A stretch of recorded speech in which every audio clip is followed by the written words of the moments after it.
different layer. All right, so let's talk about the layers for a second. And the colors. For the layers in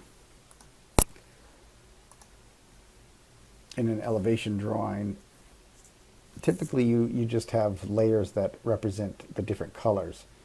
So that's what we have here is the AL of 0.05, AL of 0.09, and the 0.05 represents the width of the line weight when it prints. So what that looks like is, let me show you right here. I've drawn all the lines here with the different line weights, and I'll show you as a PDF what it looks like with the different line weights. So if I zoom in on it, you can see the different line weights.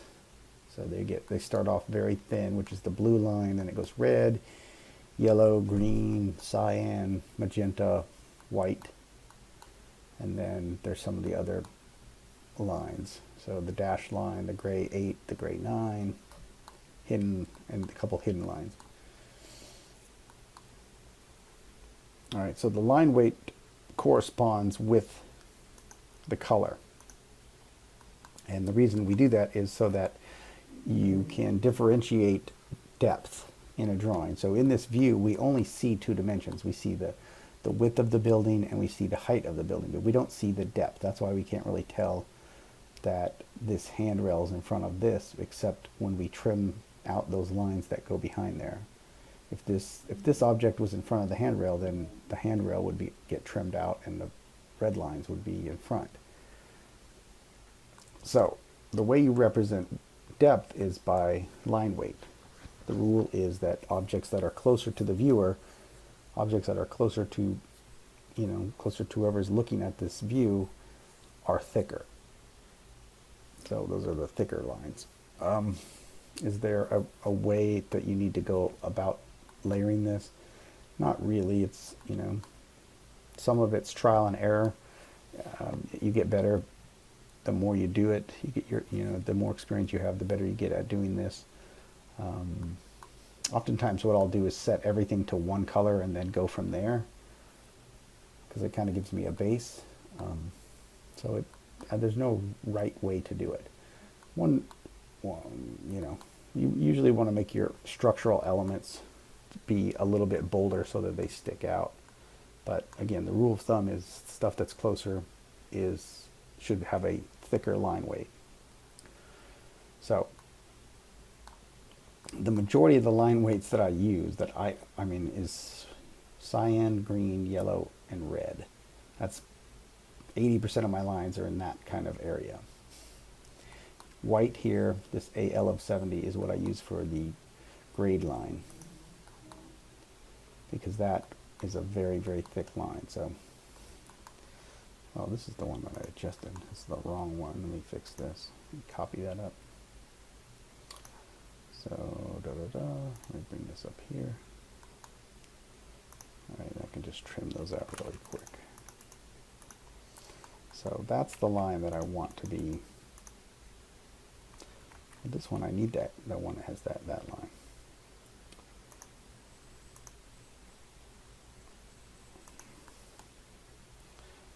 I'm going to break this line, break. It's two parts now. So this one is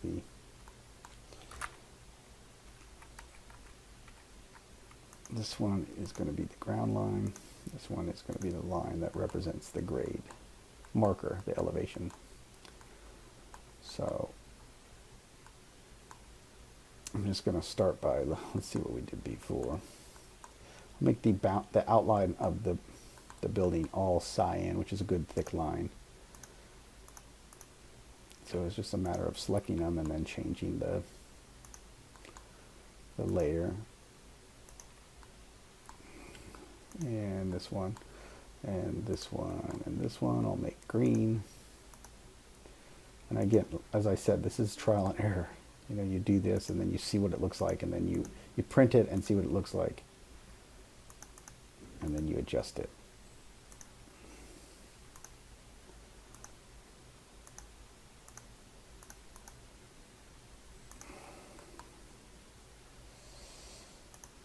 just this set origin, bottom left, all right.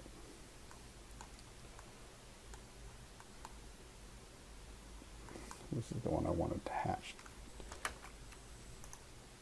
1 unit over. Hatch set origin right there. All right. Now I can't use match properties because if I match properties it'll move it over to that spot. So I have to actually physically change the layer of it.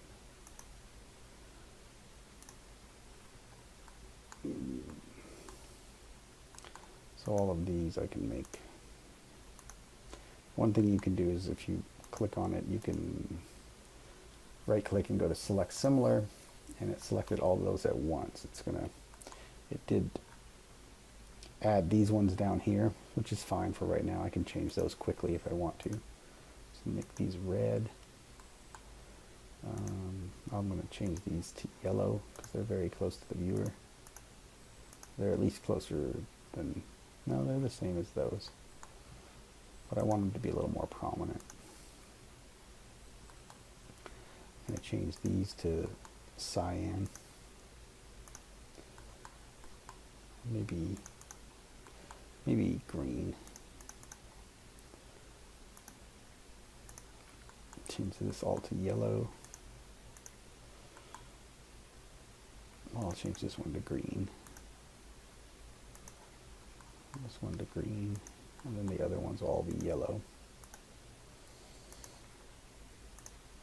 So, like in this situation, I have to go around and select all of those. So again, I can isolate these. I can use the isolate, click on the white, enter, and it'll turn everything else off. And then I can select all of this in one. Now I can select it without grabbing everything else and change the layer. Change it to yellow. It's going to turn it off, but that's fine. I'll grab all of these. I'm going to change these all to yellow. All right, now I can unisolate. So I did that pretty quickly. I want to make sure that everything is set to by layer. So select everything here. And all right, I'm back. Somebody was knocking at my door, so okay. So select everything. Make sure it says to by layer. Okay, by layer. It's the way your building should. It's the way that all these drawings should always be set to by layer. This line that's in the back, it's pretty far back there, so it can be red. It's the wall behind. It's way far back there. One of the things that governs how thick it is when you have lines that are close together. Because if you have a thick line next to a thin line, very close, it will just blend together and it'll look like one big thick line. So you have to think about that also. I'm going to make the outline of this cyan. So I have to kind of break this up a little bit because this one, it's already done. So I'm going to make that cyan. That's good. So I'm going to make the outline cyan. I'm going to make this and this. This all green. And you may be saying, well, how do I know how to do, why am I choosing what I'm choosing? Like I said, some of it is just experience, having had done this enough times that I kind of know what it's going to be, or at least I can do a best first guess, and then I'll print it and see what it looks like. All your annotations should be on your ANO note layer, which is the screen 85. This one here, what is this? Delete that. Don't need that. Draw that back across there. Okay, so this is cyan, cyan, cyan, green, green, green.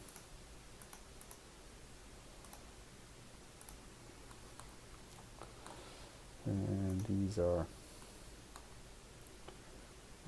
probably make the bottom one yellow, make the top one green.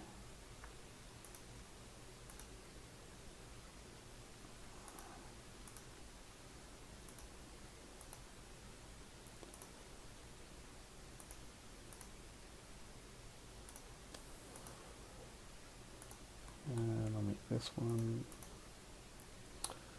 I'm going to make this one green and this one green, and then the other one's yellow.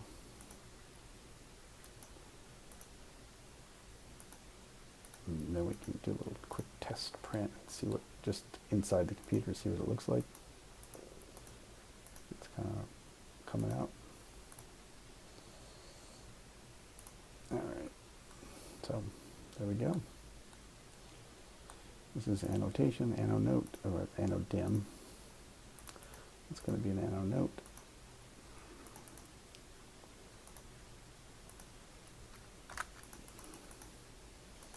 Scale this up twice. Okay. So I'm going to turn off my image, click on it, hide the image. Then I can just do a print. And do a little quick preview here. And so I can see that in here, this is really, really dark. There's a few issues. I might want to print it out to see what's happening for sure, but these louvers in here are really dark. The other issue is this right here. If you can see this here, it makes the solid dark line look like it's been broken because of that. That's the hatch. That hatch is the light gray color. And it's because the hatch is in front of that line. So what I'm going to do is move that hatch behind the line. It's called draw order. So I'm going to click this one, click this one, click this one, and then right click on it and go to draw order and say send to back. So now it's going to be behind it. So if I do the print preview again, now you can see that that line is behind there. So if you remember what that looked like, I might want to make the outline of the doors a little bit more prominent. So I might change this to yellow, yellow, yellow. Maybe this one to yellow and this one to yellow, just to make it stand out a little bit more. Which is going to be kind of bizarre here because it's right next to another yellow line, so it kind of doesn't make sense, but let's leave it like that for now.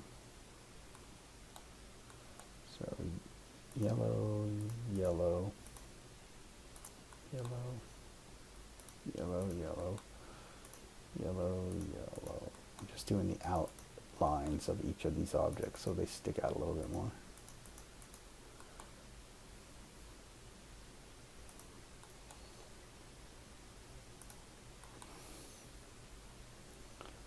This one right there, okay. All right. So I'm going to isolate these.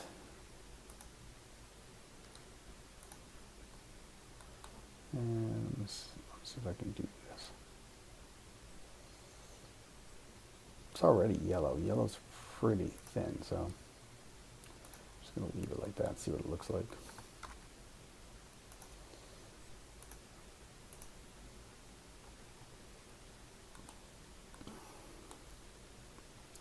This is a situation where you get two lines next to each other, they start to look thicker.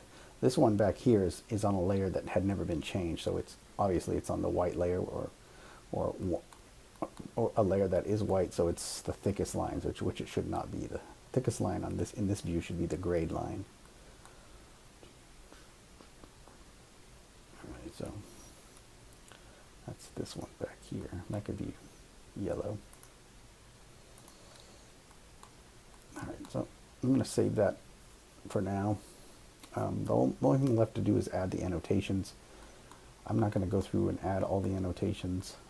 Just make sure you set your scale to the right scale right here, your annotation scale, 1/4 inch equals a foot, and choose the annotative object. So you go to annotate, multi-leader. Let's say I'm going to do the wet wood railings here. So make sure it says architectural US annotative is the key. Click multi-leader. You want to be on the layer that you want to put them on, so a annonote, and then I can just click where I want it to be. I forget these always come in backward, so manage. So where you click is where the text is. All right, multi-leader, so I click here and then point to the object. This is, everything's always capital, should be. Though I didn't do it on my other one, so I'm not going to do that here. Now, my advice at this point would be get this one where it's where you want to have it, and then copy it multiple times to the other ones so that they're always in a line. So if I now take this one and I copy it straight up, then I can just grab the arrow and with the arrow where I want it to be and just change the text. So this is shutters, or I guess we could call them wood shutters, right? So you just keep doing that, you just copy them straight up.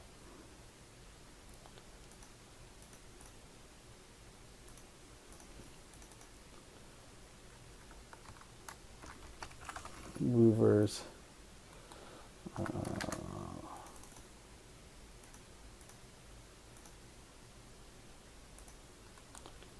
standing seam metal roof,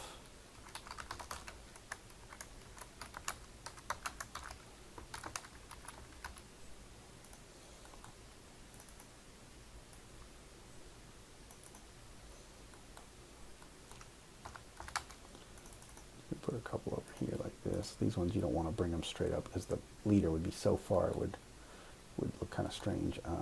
This would be cable vent. This over here is the slope arrow. So the slope on this I think is it's 1'4", which is 16 inches. So it's 8. It was 8/12. So text, make sure you use annotative text. The height should be 1/8 of an inch. So you type in 8. Put that right there. Copy it. This is 12, so it's a 8/12 slope. So for every 12 inches, it goes up 8 inches. And I can mirror that up based about the ridge line. And there's a few others that I might need to, that you might want to add. Make sure you have the grade, slope, things like that. So, and then that's about it. So you want to put in those dimensions too. So annotate, just make sure you're using architectural annotative. And then everything is always measured from the finished floor. So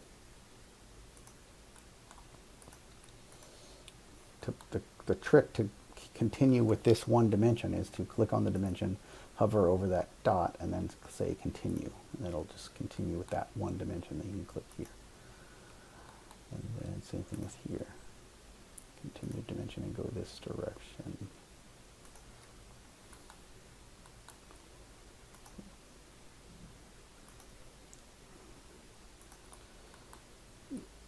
All right. So in that little symbol that I have, I mean, it's not included here.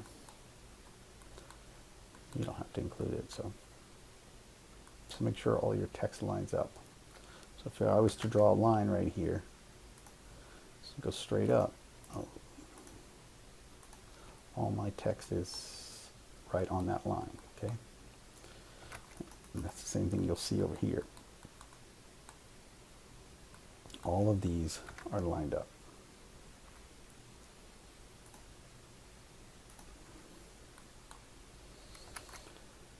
All right, so that's it for this demonstration. If you have any questions, send me an email. All right.